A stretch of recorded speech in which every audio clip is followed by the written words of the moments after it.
नमस्कार दर्शकों, मैं रवि पवार आप सभी का स्वागत करता हूं। और आज हम एक करने जा रहे हैं ओरा टेस्ट। और आज ओरा टेस्ट कराने के लिए हमारे साथ यहां पर मौजूद हैं दिनेश कुमार जी। तो हम आपका स्वागत करते हैं दिनेश जी। आप भी दर्शकों को एक बार कुछ कहना चाहें तो। मैं दिनेश कुमार, आज हमारे गुरु जी से मुलाकात हुई है। आज इनसे चर्चा होगी हमारी। आप देखिए गुरु जी क्या बताते हैं। जी, तो अब इनका ओरा टेस्ट हम शुरू करते हैं। ये यहीं पर ओरा टेस्ट करवाने आए हैं और देखते हैं कि इनके ओरा टेस्ट में क्या निकलता है। ये होता है ओरा स्कैनर। जैसे कि किसी भी व्यक्ति का हमको एनालिसिस करना है तो उसमें हम जन्म कुंडली अध्ययन, हस्तरेखा अध्ययन, फेस रीडिंग, प्रश्न कुंडली, अलग अलग प्रकार के अध्ययन करते हैं। ठीक है, बिल्कुल। वैसे ही अगर हमको, जैसे मुझे आपकी जन्म कुंडली देखना है तो आपका जन्म टाइम, प्लेस और समय, आपका डेट ऑफ बर्थ, ये सारी चीज़ों की आवश्यकता होती है। इसी प्रकार से जैसे मुझे आपकी अगर ओरा का अध्ययन करना है तो ओरा का अध्ययन करने के लिए ओरा स्कैनर की जरूरत होती है, क्योंकि किसी भी प्रकार का आभा मंडल देखने के लिए वो नंगी आंखों से देखा तो जा सकता है, लेकिन आपको समझाने के लिए एक इंस्ट्रूमेंट की आवश्यकता पड़ती है। ठीक है, मैं आपका फेस देखकर भी आपका ओरा मंडल देख सकता हूँ, लेकिन वो मेरे तक रहेगा। अब मैं आपको समझाऊंगा कैसे? आपको समझाने के लिए मुझे एक इंस्ट्रूमेंट की जरूरत होती है जिसको ओरा स्कैनर बोलते हैं। तो ये जो ओरा स्कैनर है ये एक साइंटिफिक इंस्ट्रूमेंट होता है, वैज्ञानिकों द्वारा ही ये बनाया हुआ है। ये ओरा स्कैनर से हम किसी भी व्यक्ति की या किसी भी वस्तु की, किसी भी जगह की एनर्जी को चेक कर सकते हैं बहुत आसानी से। और ये हमें संकेत देता है, इंडिकेट करता है, जिससे कि हम उस एनर्जी को कैच कर पाते हैं और राइट डाउन कर पाते हैं कि वास्तव में एनर्जी कितनी है। तो ये दो स्कैनर होते हैं, ये एक राइट में चलता है, एक लेफ्ट में चलता है। अब ये स्कैनर कैसे काम करता है? ये स्कैनर के होते हैं मार्क्स। ये मार्क्स को हमको हाथ में पकड़ना पड़ता है, या फिर जो व्यक्ति यहाँ पर नहीं आ पाते उनका जो फोटो आता है तो फोटो के ऊपर इस स्कैनर को रखना पड़ता है। ठीक है, स्कैनर के ऊपर रख कर ये मार्क्स क्या करते हैं, ये किसी भी चीज की एनर्जी को कैच करते हैं डीएनए के माध्यम से। अब डीएनए क्या होता है? जैसे आपने जब इसको हाथ में पकड़ा तो ये जो स्किन है हमारी, ये डीएनए, ठीक है, ये डीएनए को कैच कर लेगा। वैसे ही जो हमारा फोटो है वो भी डीएनए।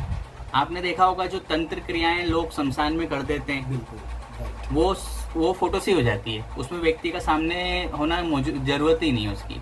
ठीक है, तो ये जो है, ये जो मार्क्स होते हैं हमारे डीएनए को कैच करते हैं। अब स्कैनर हमको संकेत कैसे देता है?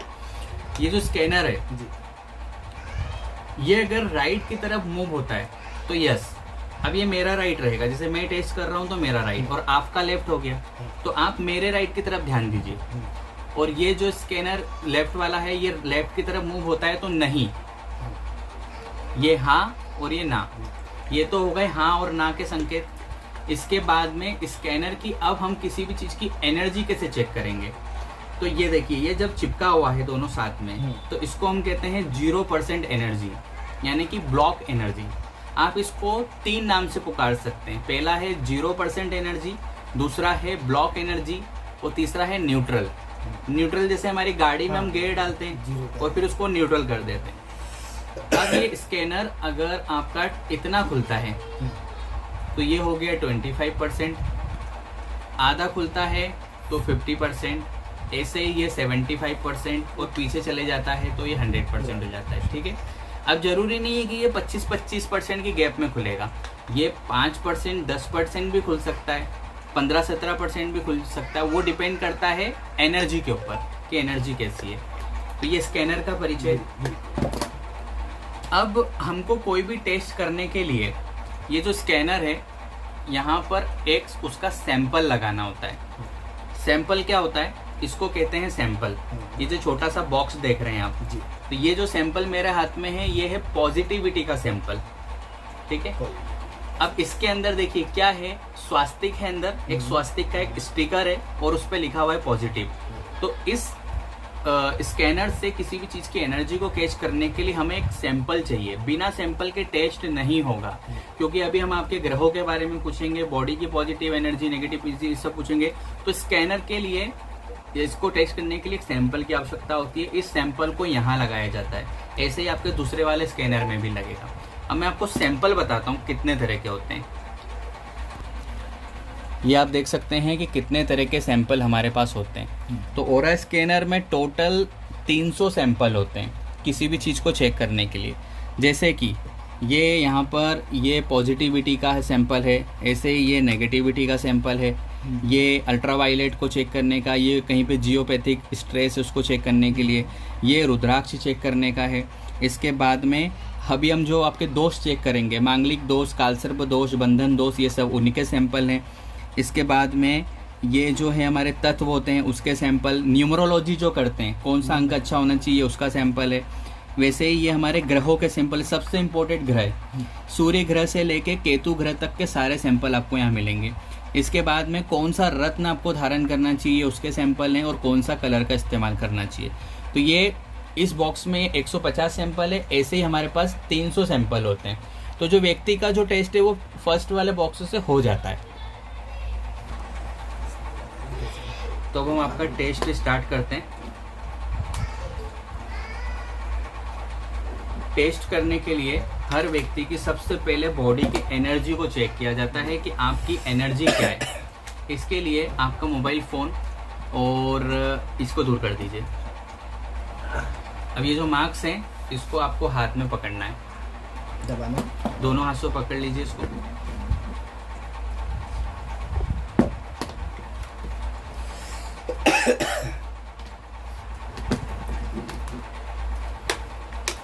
अब यहाँ हम पूछेंगे कि आपकी बॉडी की एनर्जी कितने परसेंट है। ठीक है,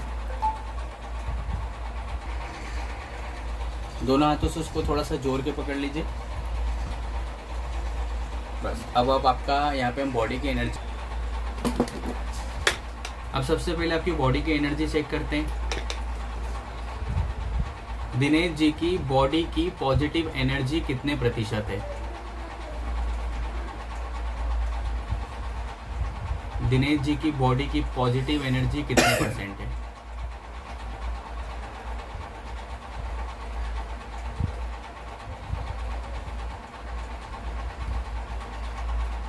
%60 एनर्जी है आपकी बॉडी की। ये देखिए आधा स्कैनर ओपन हो गया है, तो इसको 60% बोलते हैं। ठीक है, अब 60% आपकी एनर्जी है बॉडी की। तो ये जो हम रिपोर्ट आपकी जो तैयार करेंगे, इस रिपोर्ट के अंदर जो बॉडी की एनर्जी है वो 60% नोट डाउन होगी, लिखेगी। पकड़े रखिए, पकड़े रखिए। बॉडी की एनर्जी सबसे ज़्यादा जरूरी होती है। इसका क्या रोल है? हर व्यक्ति की बॉडी की एनर्जी 100% होनी चाहिए, कम से कम 100 से नीचे तो जाना ही नहीं चाहिए। बॉडी की एनर्जी क्या करती है? हमारे स्वास्थ्य को अच्छा रखती है पहले। अब स्वास्थ्य में 2 चीज़ें आती है, मानसिक स्वास्थ्य और हमारा शारीरिक स्वास्थ्य। आपके स्वास्थ्य को अच्छा रखेगी, आपके सोचने समझने की शक्ति को बढ़ाएगी, आपके सौभाग्य को भी बढ़ाती है बॉडी की एनर्जी, आपके काम करने की एनर्जी को बढ़ाती है, और आपको ग्रहों को भी जो है शक्ति प्रदान करती है। मतलब हम कहते हैं ना कि पॉजिटिव सोच, तो हमारी बॉडी की पॉजिटिव एनर्जी होती है, वही होता है। और एक होती है नेगेटिव सोच। अब आपकी 60% आ रही, मतलब 40% तो कमी है। अब 40% क्यों कम आ रही है? ये आपने गले में क्या धारण किया? जो आपने लॉकेट दिया था अभी। कौन सा वाला? नवग्रह वाला? ये इसके साथ पूछा है तब। राजमोहिनी वाला? राजमोहिनी की भी अंगूठी है। हाँ। प्लस ये अपने फ्री वो दे जाता है। हाँ ठीक है, 1 मिनट उसको निकालिए आप।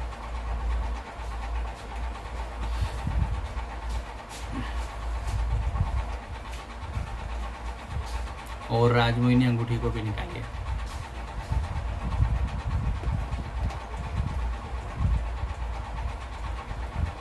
अब आपकी जेब में कुछ पर्स है? हाँ। पर्स वगैरह, हाँ। इसको निकाल दीजिए। बेल्ट को भी निकालिए।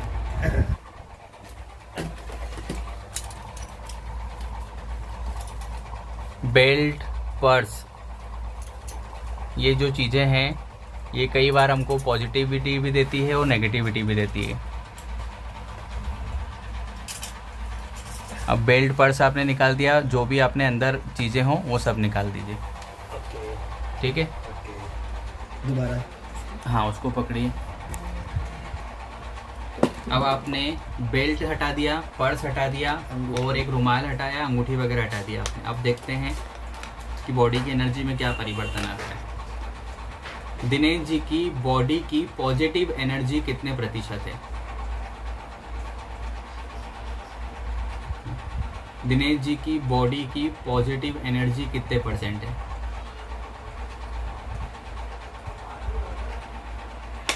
100% एनर्जी हो गई आपकी।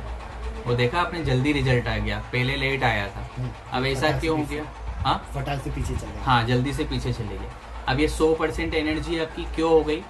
आपका जो पर्स है लेदर का है, pure leather. Pure leather. Belt rexine का है। रेक्जिन का है। ये प्योर लेदर है। इस दुनिया में कुछ चीज़ें ऐसी हैं जिसकी एक फिक्स एनर्जी है, हाँ। वो कभी चेंज नहीं होगी।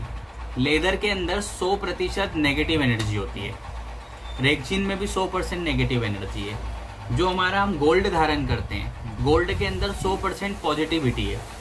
तो गोल्ड अगर कोई व्यक्ति अपने शरीर पे रखता है तो वो पॉजिटिव ही रहेगा। रेक्जिन और लेदर ये व्यक्ति की एनर्जी को तुरंत घटा देते हैं। आपने पहले देखा था 60% एनर्जी, लेकिन उसको हटाया तो 100% एनर्जी हो गई। जी गुरुजी, अपन जैसे जूते भी पहनते हैं तो वो भी लेदर के पहनते हैं। वो भी पहनते हैं। मैं आपको सभी का हल बताता हूँ, ठीक है। सबसे पहले तो पर्स रखना जरूरी नहीं है तो मत रखो, और जरूरी है तो आप कपड़े का पर्स लो। हाँ, कपड़े का पर्स बाजार में मिलता है, हम खुद भी यूज करते हैं कपड़े का पर्स।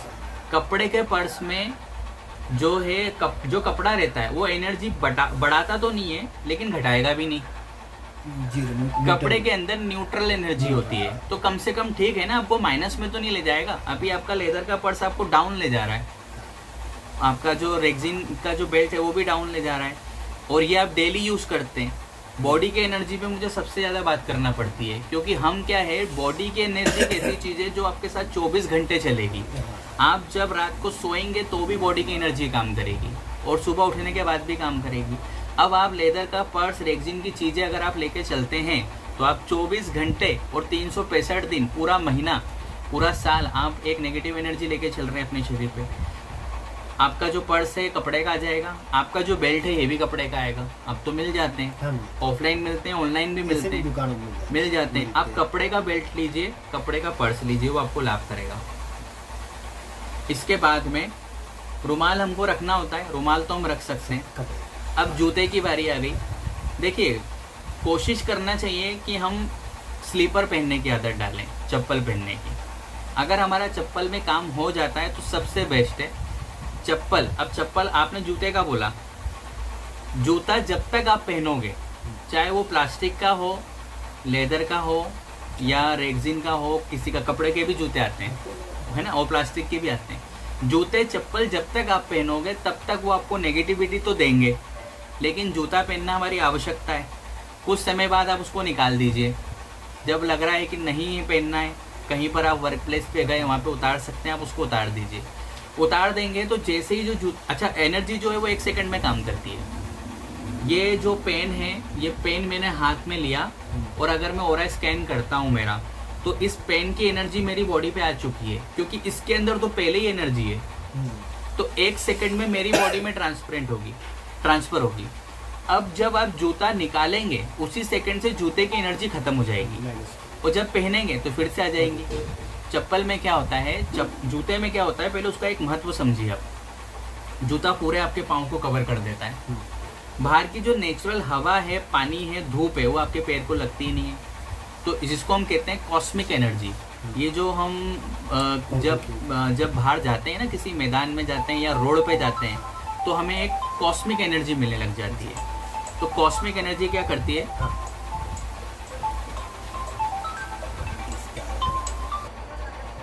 तो कॉस्मिक एनर्जी क्या होती है, किसी भी हम मैदान में जाते हैं, किसी भी आप गार्डन में जाओ, सबसे बढ़िया गार्डन होता है, और हम पर्वतों पे जाते हैं, कहीं भी जाते हैं, वहाँ पे आपको जाते से अच्छा लगने लग जाता है। थोड़ी देर के लिए आप मन शांत हो जाता है आपका, और आप सारे टेंशन भूल जाते हैं। तो ये इसलिए होता है क्योंकि जो वहाँ की कॉस्मिक एनर्जी है, नेचुरल एनर्जी है, वो आपके मन मस्तिष्क को पूरा शांत कर देती है। ठीक है। जूते में क्या होता है, जूते पे ही बात कर रहे थे हम। जूता कॉस्मिक एनर्जी पोषण ही नहीं देता है। वो जो हमारी स्लीपर होती है तो पैरों में थोड़ी थोड़ी नेचुरल एनर्जी जाती है, तो हमारा जो दोष होता है लेदर का वो खत्म हो जाता है। तो आप कोशिश कीजिए कि लेदर ना पहनते हुए सबसे पहले तो रेक्सिन पहनिए पैर में भी, और उसमें भी अगर स्लीपर पहनते हैं तो बेस्ट है। अगर कोई बंधन नहीं है, किसी नौकरी में कुछ नियम होते हैं कि जूते ही पहनना है तो वहाँ तो पहनना ही है, लेकिन नहीं है तो मत पहनिए। मैं भी जो पर्सनल है, हम भी जो है स्लीपर का ही यूज़ करते हैं, और स्लीपर बेस्ट होती है। कहीं भी आप उतार देंगे, कहीं से भी कर लेंगे। हाथ लगने का भी दोष होता है, बार बार जब हाथ लगता है जूते में, उससे फिर आप दूसरी चीज़ों को छूते हैं तो वो एनर्जी ट्रांसफर होती है ऐसा। तो अगर आपकी अभी नेचुरल एनर्जी देखी जाए तो 100% हो गई। वास्तव में आप 100% पॉजिटिव हो, पर आपने ये सब चीजें रख ली पास में, इसलिए आपकी नेगेटिविटी हो गई।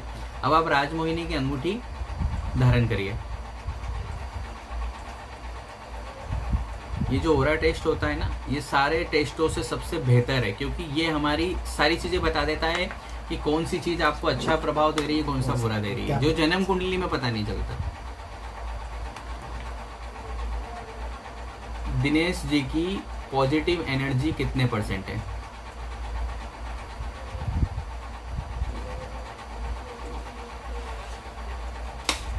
ये 100%। राजमोहिनी की रिंग पहनने से आपकी नेगेटिविटी नहीं बढ़ रही है, पॉजिटिविटी बढ़ रही है, फायदा दे रही है। अब ये तो पंचधातु में बनी है, अगर ये सिल्वर में बन जाएगी तो एनर्जी लेवल और बढ़ जाएगा। आप माला धारण करिए, ये ताबीज धारण करिए राजमोहिनी का।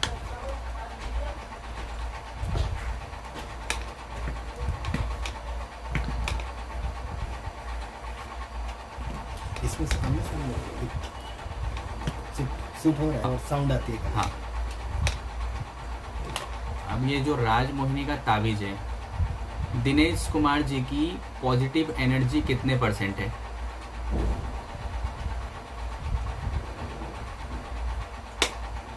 100%। राजमोहिनी का ताबीज और रिंग दोनों आपको सूट हो रही है, ठीक है।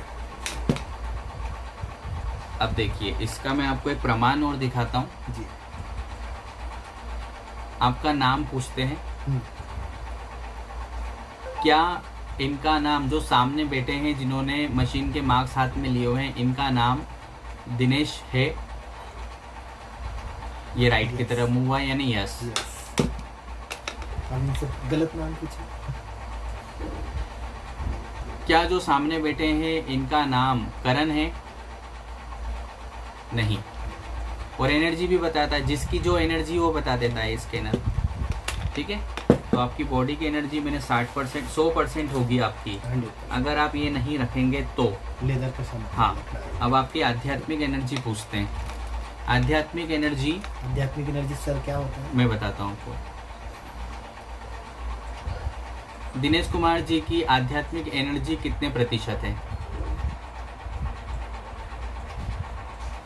दिनेश जी की आध्यात्मिक एनर्जी कितने % है?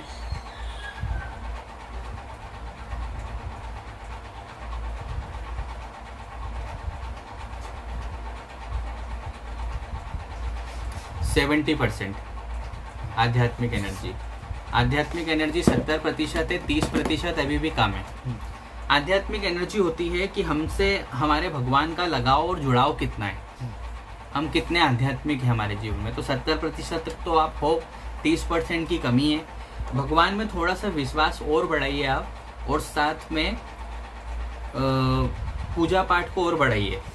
एक्चुअली मैं जब गया था, पंडित जी हमारे वशिष्ठ जी के हैं, हाँ। तो मैं संजय जी ने बताया था, हाँ। जो यहाँ पे रानीपुरा में उनका हाँ। सेंटर है, हाँ। तो वहाँ पे जब गए थे तो उन्होंने कहा था आज के 3 साल पहले, हाँ। कि आप मंदिर नहीं जाया करें और हाँ। भगवान की पूजा कम करें, हाँ। और यदि मंदिर जाना है तो 6 महीने के अंदर जाएगा, 6 महीने में जाओ कोई बड़ा मंदिर हो तो। हाँ। बाकी आपको पूजा करना वर्जित है आपके कुंडली के अनुसार, ठीक है। तो उस समय से मैं 3 सालों से पूजा में थोड़ा सा मैं कम रुझाव रखता हूँ, ठीक है, इसलिए थोड़ा सा पूजा पाठ कम कर पाता हूँ। हो सकता है इसके कारण आध्यात्मिक एनर्जी कम आ रही है।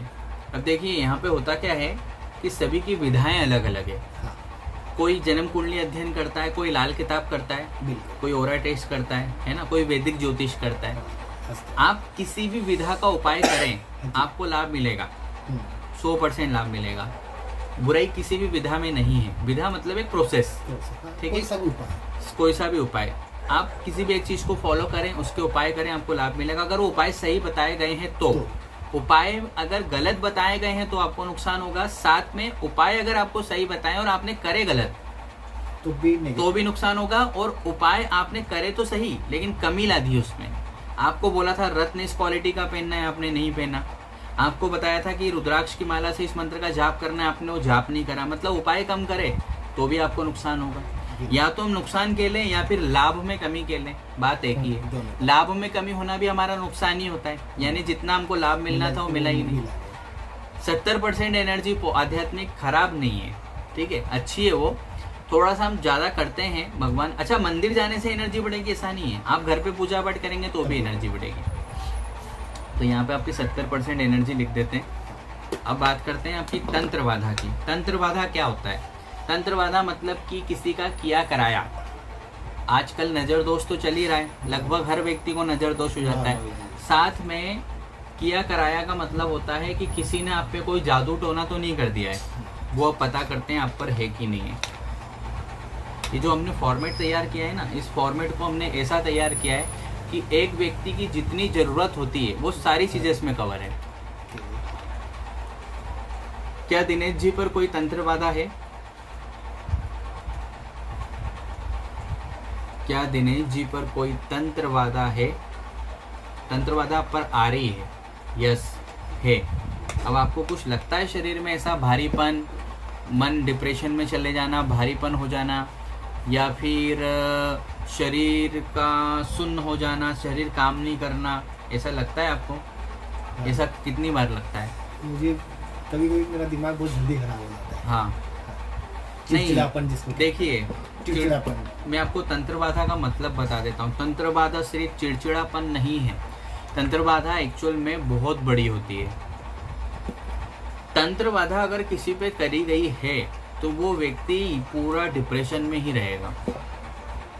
जैसे कि मैं अभी आपको जो यहाँ देख रहा हूँ, आप खुश दिख रहे हैं मुझे, खुश नहीं होता तंत्र बाधा वाला व्यक्ति। वो तो इतना डिप्रेशन में रहता है कि जिसको मानसिक रोगी कहते हैं ना, वो तंत्र बाधा वाला व्यक्ति होता है। और लगभग बहुत लंबे समय तक तंत्र बाधा, बहुत लंबे समय तक डिप्रेशन में चले जाना और भूत प्रेत की बातें करना, उनसे डरना और काम बिल्कुल भी नहीं कर पाना, ये तंत्र बाधा के लक्षण होते हैं। अजीब अजीब बातें करना, ऐसा तो कुछ नहीं है ना। तो मैंने क्या बताया था कि तंत्र बाधा का जो दूसरा रूप है वो है नजर दोष। नजर दोष आप पूछ लेते हैं। नजर लग सकती है किसी की? हाँ, नजर का पूछ लेते हैं। मैं आपको क्यों लग सकती है। क्या दिनेश जी पर कोई नजर दोष है? ये देखिए, पूछते से ही वही नजर दोष। नजर दोष। क्या कारण है इसका? मैं यहाँ सर 9 साल पहले आया था इंदौर में जी। हाँ, 9 साल पहले आया था तो मैं एक साइकिल से चलता था। हाँ। आज मेरे पास मर्सिडीज जो बड़ी 4-4 मंजिल की बिल्डिंग है। हाँ, तो ये सब मैंने एजुकेशन से लिया। हाँ, एजुकेशन प्रोफेसर है मेरा। हाँ। सेंटर भी है बाहर का। हाँ। अच्छा खासा। हाँ, एक्चुअली होता क्या है कि लोग देखते हैं ना कि यार इतना धन इसने कैसे इकट्ठा कर लिया। हाँ। समाज के लोग, आस पड़ोस कॉलोनी, ये सब हाँ। सोचते नहीं कि यार ये लेके कुछ भी नहीं आया था। हाँ, तो कहीं ना कहीं लोगों की टोक लग जाती है। हाँ। शायद वही टोक नजर दोष है। वही नजर दोष है। और नजर दोष तो ऐसी है कि आजकल बहुत सारे लोगों को यही लगती है। इसलिए मैंने तंत्र बाधा के लक्षण पूछे, क्योंकि तंत्र बाधा हुई तो फिर उसका उपाय अलग है। नजर दोष का उपाय तो रुद्राक्ष से हो जाता है। आप रुद्राक्ष धारण करेंगे, नजर दोष खत्म हो जाएगी। अब आगे बढ़ते हैं टेस्ट में और आपका प्रेत बाधा पूछते हैं। प्रेत बाधा क्या होती है? भूत प्रेत लग जाना।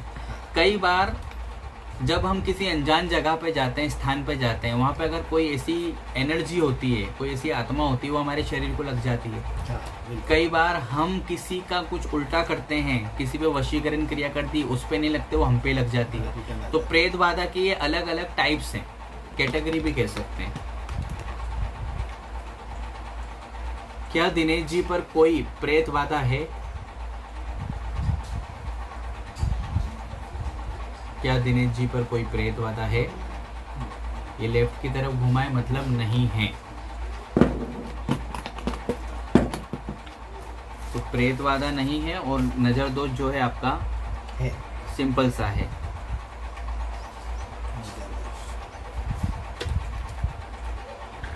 अब इसके बाद हम पूछेंगे आपका मंगल दोष। तो यहाँ पे सैंपल इसके हटा देते हैं और आपको मंगल दोष के सैंपल लगाते हैं। ये जो 300 सैंपल दिए गए ना, ये इसीलिए अलग अलग दिए गए हैं ताकि व्यक्ति का उस सैंपल से टेस्ट हो। ये ओरा स्कैनर, ये आपने इंस्ट्रूमेंट पहली बार देखा है? जी, मैं लाइफ में पहले। हाँ, ये ओरा स्कैनर बहुत सारे लोग करते हैं। अधिकतर लोग क्या करेंगे, ये जो सैंपल होते हैं अलग अलग, इनका उपयोग ही नहीं करते हैं। वो पॉजिटिव सैंपल से सबका टेस्ट कर देते हैं। पॉजिटिव सैंपल से सबका टेस्ट करने पे सही रिजल्ट नहीं आता है। आपको सैंपल चेंज करना पड़ेंगे और सैंपल चेंज करके जब आप टेस्ट करते हैं तो सही रिजल्ट भी आता है। तो ये मांगलिक दोष का सैंपल लगाया है। पूछते हैं, क्या दिनेश जी को कोई मांगलिक दोष है? नहीं है।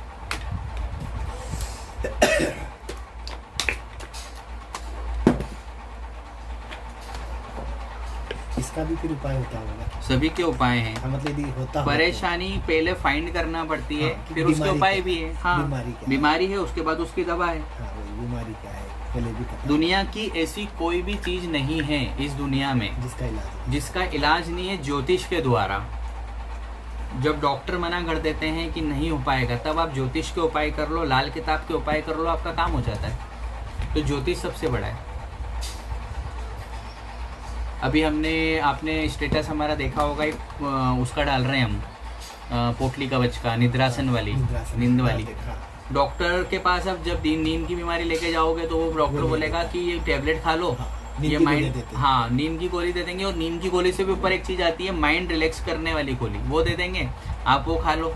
वो खाने के बाद आप सो जाओ, बस। तो डॉक्टर ने क्या करा, एक दवाई दे दी। ज्योतिष में मंगल और शनि ग्रह का बहुत बड़ा कनेक्शन है नींद से। हमने एक पोटली कवच का निर्माण किया, मंगल की चीजें उसमें इस्तेमाल करी, शनि की एनर्जी को डाउन कर दिया, मंगल की एनर्जी को बढ़ा दिया, व्यक्ति को पहले दिन से नींद आ गई, गोलियां सब खत्म। सही, मेरे बच्चे को भी समय समय पे मूंगे को चेंज करना पड़ता है, क्योंकि मूंगे की एनर्जी वो आपके माइंड को देता जाता है और उसकी एनर्जी खत्म होती जाती है। एक समय आता है जब वो पोटली काम करना बंद कर देती है। तो जैसे कि हम मोबाइल में रिचार्ज करते हैं, हाँ। वैसे आप मूंगे को चेंज कर दो, नया मूंगा डाल दो, फिर से वापस उसी दिन से चेंज हो जाएगी। क्या दिनेश जी पर कोई कालसर्प दोष है? ये देखिए, कालसर्प दोष है आप पर। कालसर्प दोष ये क्यों है, मैं उसका कारण बताता हूँ आपको। जैसे आप बता रहे हैं कि 9 साल के बाद में आपने तरक्की शुरू करी, उसके पहले क्या था? जीरो। ये कालसर्प दोष बचपन से सक्सेस नहीं होने देता है व्यक्ति को, इसलिए आया, लेकिन मांगलिक दोष नहीं आया।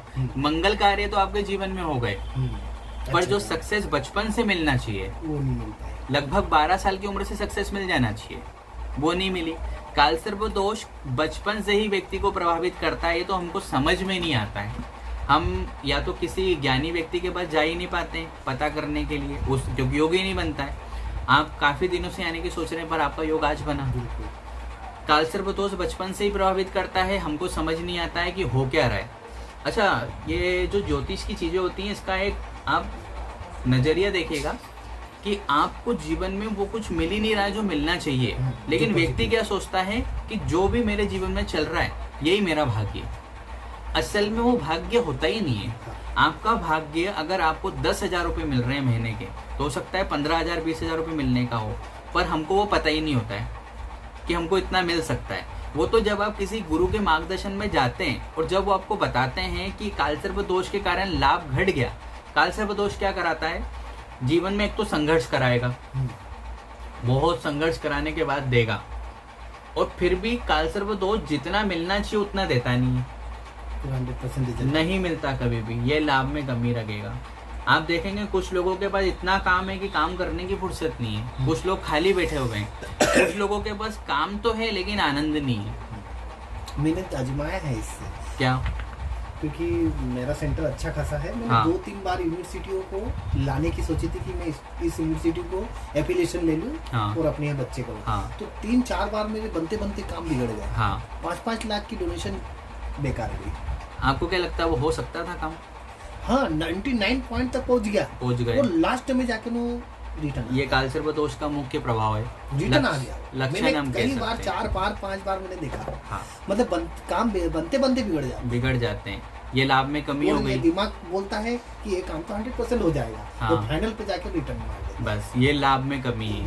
काल सर्व दोष मैंने क्या बोला, एक तो संघर्ष कराएगा, उस पर से लाभ में कमी कर देगा। 100% मैंने देखा है, कई बार आजमाया। हाँ, क्योंकि ये राहु और केतु ग्रह जो है ना, ये व्यक्ति को या तो पूरा ही बर्बाद कर देते हैं। बर्बाद करने का मतलब ये होता है जीरो प्रॉफिट, हाँ। या फिर बहुत अच्छा प्रॉफिट Loss। दे देते हैं। अधिकतर तो ये नेगेटिव ही होते हैं व्यक्ति के जीवन में।